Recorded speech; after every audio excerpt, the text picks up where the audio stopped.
Hey, this is Mike from Muscle for Life, and welcome to another episode of my podcast. This episode is part of a weekly series that I have dubbed Motivation Monday. Yes, I know, so creative of me. What can I say? I'm just a genius. Seriously though, the idea here is simple. Every Monday morning, I am going to post a short and punchy episode that I hope gets you fired up to tackle the workouts, work, and everything else that you have planned for the week ahead. Because it's one thing to know what you want to do, but it's something else altogether to actually make yourself do it. And I hope that this series gives you a jolt of energy and encouragement to go ahead and do all of those things that you want to do. So if you like what you hear, then make sure to check back every Monday morning for the latest and greatest installment. This is where I would normally plug a sponsor to pay the bills, but I'm not big on promoting stuff that I don't personally use and believe in. So instead, I'm just going to quickly tell you about something of mine. Specifically, my 100% natural Legion protein bar.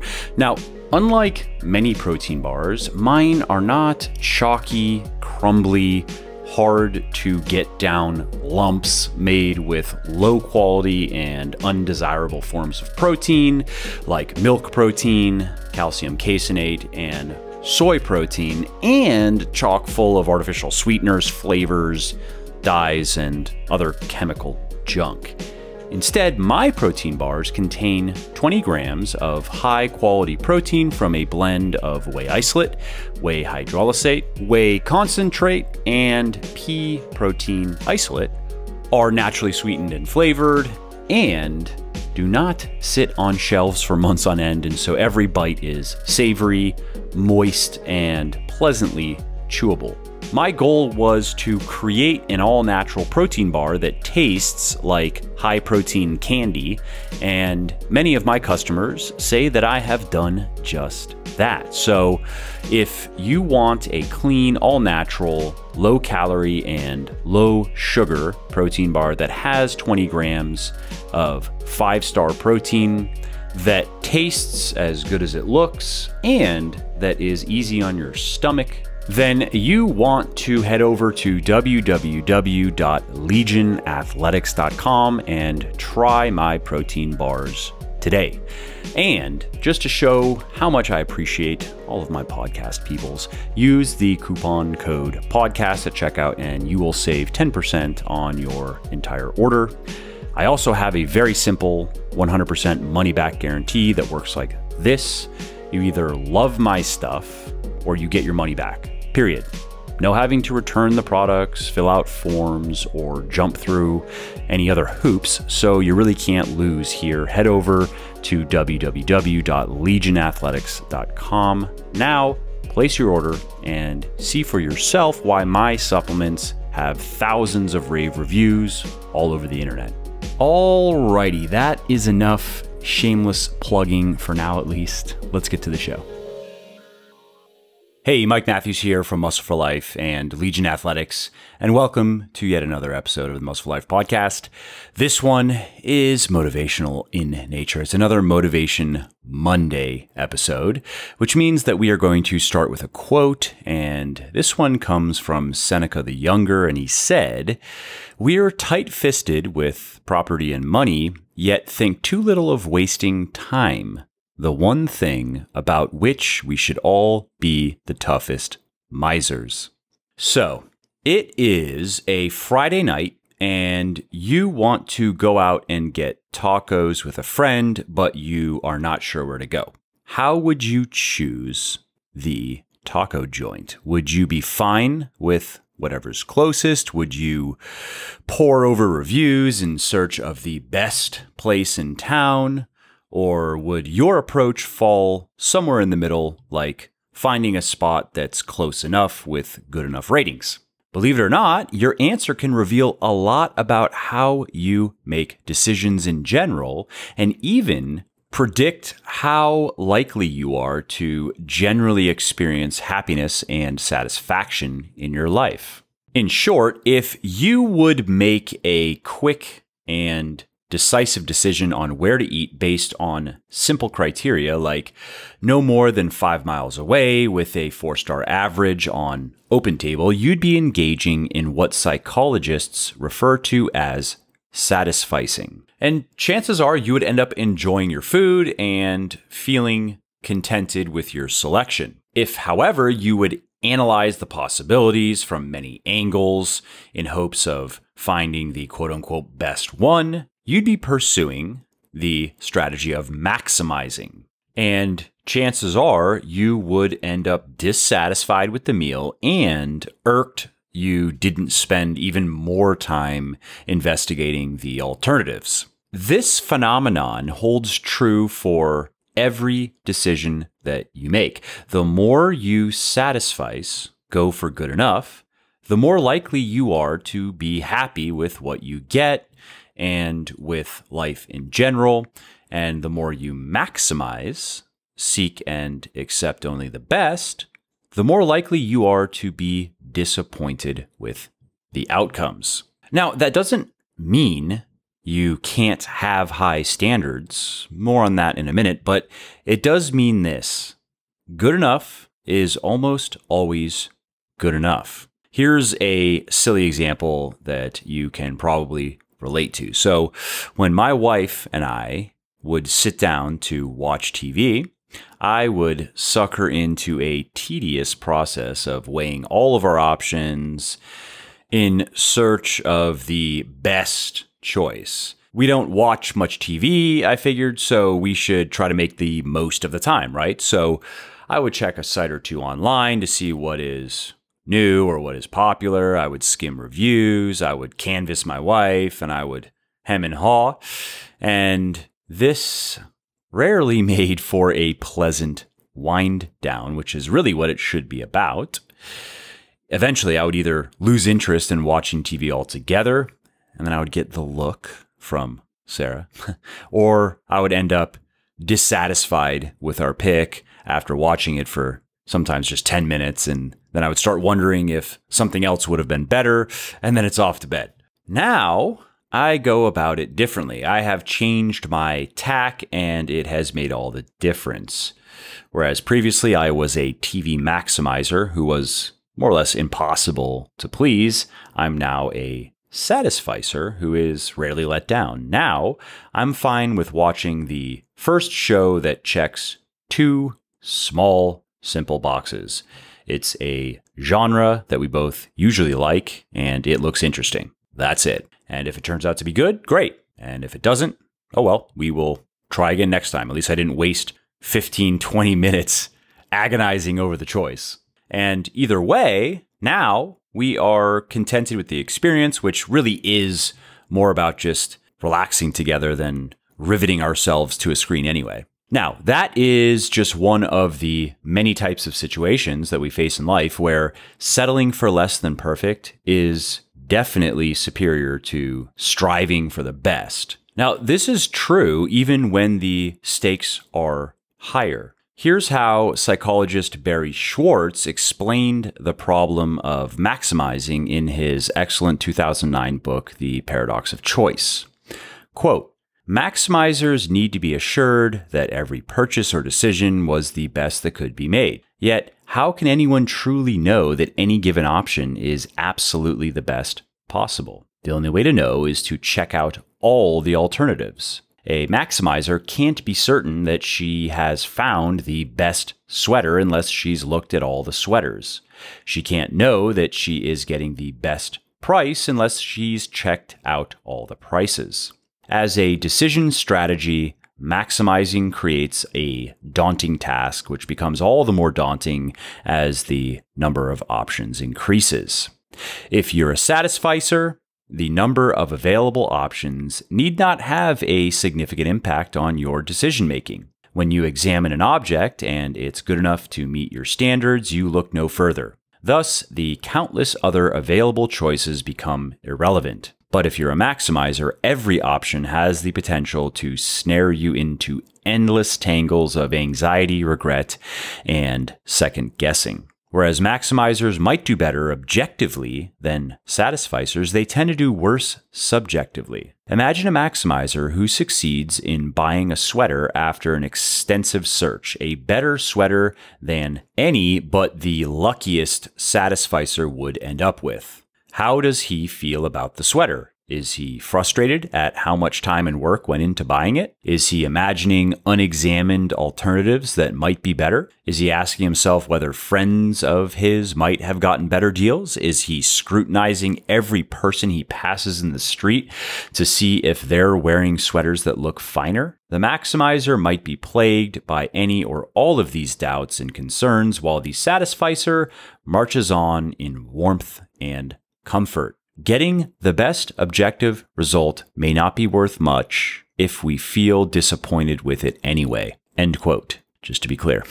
So in other words, while maximizing can produce an objectively better result than satisficing, a softer pillow, a more delicious mustard, a sharper picture, the cost in time, attention, and effort is often much higher, and the fruit of your labor often tastes inadequate.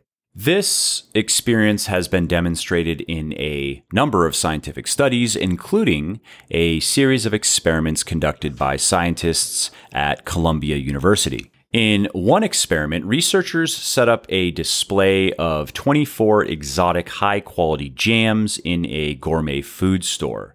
Customers could come by and taste samples and receive a $1 discount if they bought a jar. Now, in one condition of the study, shoppers could sample 6 of the 24 flavors available for purchase, and in another, they could sample all 24 varieties. Now, as you might expect, the larger array of samples attracted more tasters, although in both cases, people tested out about the same number of jams on average. The purchasing patterns, however, were much different. 30% of the people offered just 6 samples purchased a jar, while only 3% of those exposed to the larger arrangement bought something. In a similar experiment conducted by the same team of scientists, college students were asked to choose a piece of Godiva chocolate based on its official name, and then rate how much they enjoyed it on a scale of 1, not at all, to 7, extremely. In one condition of this study, students were given 6 flavors to choose from, and in another,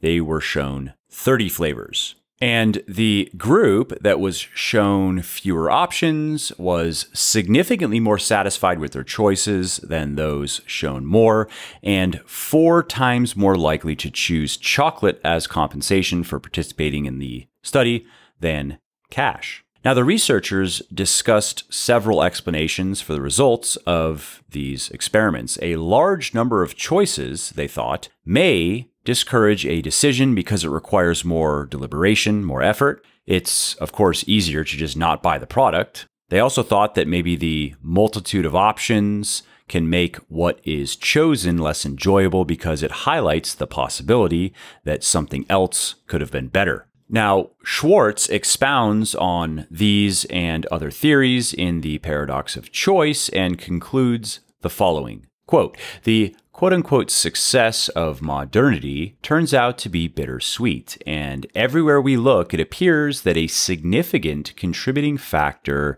is the overabundance of choice. Having too many choices produces psychological distress, especially when combined with regret, concern about status, adaptation, social comparison, and perhaps most important, the desire to have the best of everything, to maximize." He also proposes a number of practical strategies to help us conquer the embarrassment of riches and the tyranny of small decisions that mark our everyday lives, including passing up unimportant opportunities, to consider and contemplate, satisficing more and maximizing less. And, like I mentioned earlier, yes, you can still do this while maintaining high standards, selectively ignoring opportunity costs, and more. So the crux of the matter is this: good enough is almost always good enough. A good enough cup of coffee, a good enough bagel, a good enough pair of jeans. except when it's not. Some decisions are indeed important enough to warrant deliberation, like whether to go to college or trade school, who to marry, and where to work. Sometimes the opportunity cost in time, effort, money, and stress of maximizing can be well worth it in the long run. Knowing when to satisfy or maximize then is a vital skill to develop if we want to not only experience better objective outcomes in our lives, but also experience more subjective satisfaction with them. Because while maximizing almost certainly produces better objective results, as Schwartz said, they may not be worth much if we feel disappointed with them anyway. So whenever we are faced with a decision, we have to honestly ask ourselves this question: what really matters most here, the objective results or the subjective experience? If how we are going to feel about the decision afterward is clearly more important than the objective factors, then satisficing is the surest path to satisfaction. Take planning a vacation, for instance, with all the wondrous places to visit in the world and all the information and all the media available for review. This can be a maximizer's nemesis, and I'm speaking from experience. I've been there. As someone who has done a fair amount of traveling and logged way too many hours on TripAdvisor along the way, I can attest to this. You can spend countless hours trying to solve for the quote-unquote best possible trip and then find it no more enjoyable, and often less so for the reasons we've discussed, than just booking the first one that can deliver on a few promises like gorgeous scenery, good R&R, and fantastic food and fun. This example highlights another benefit of viewing decisions in this way. It forces us to clarify our true motives and desires. It's easy to say that we will only accept the best, but what does that mean exactly? Best for whom? Best in what way? The fundamental problem with best is it's an abstract, vaporous standard that is practically impossible to meet. Very good, however, can have a form. It can have features. Very good can be measured.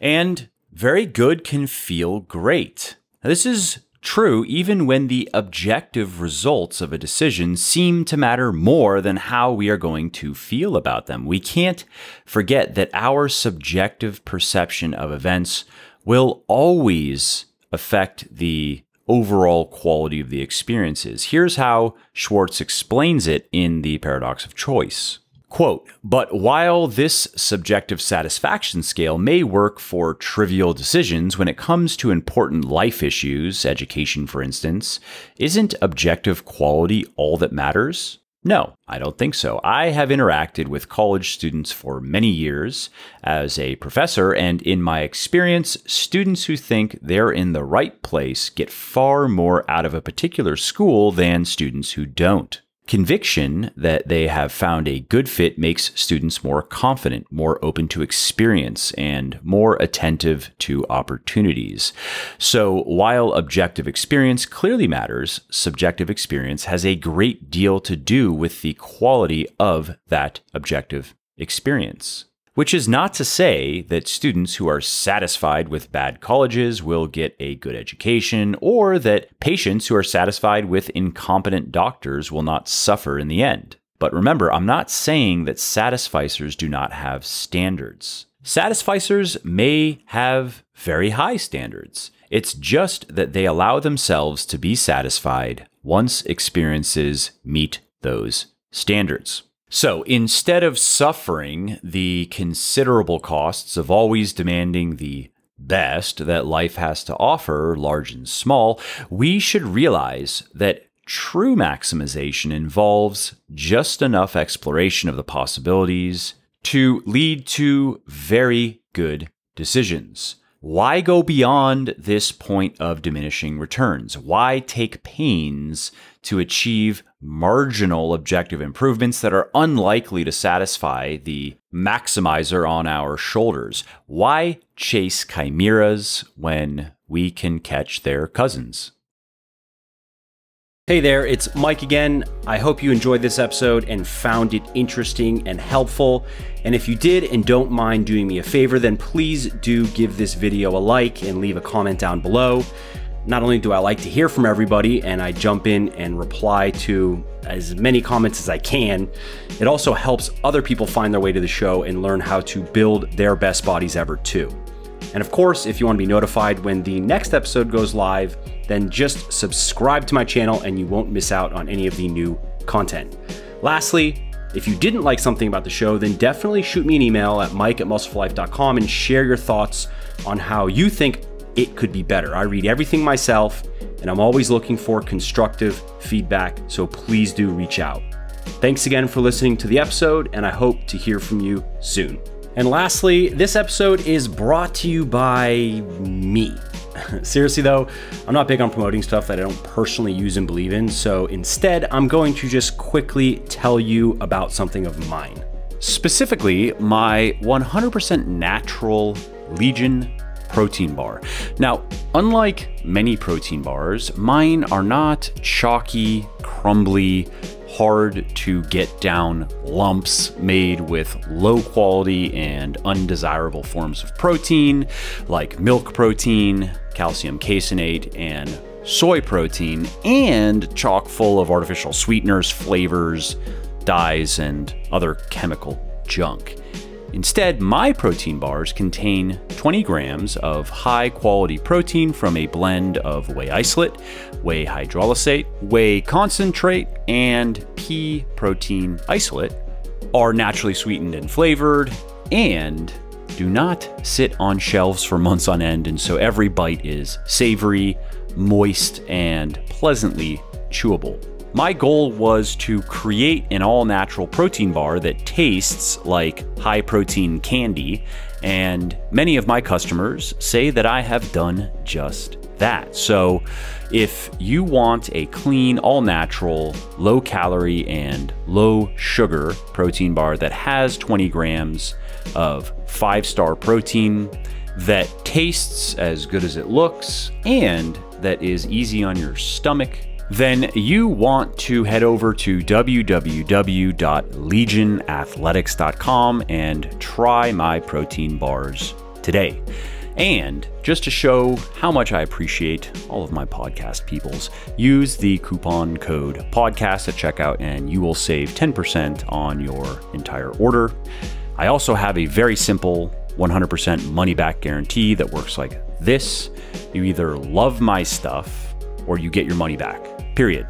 No having to return the products, fill out forms, or jump through any other hoops, so you really can't lose here. Head over to www.legionathletics.com now, place your order, and see for yourself why my supplements have thousands of rave reviews all over the internet.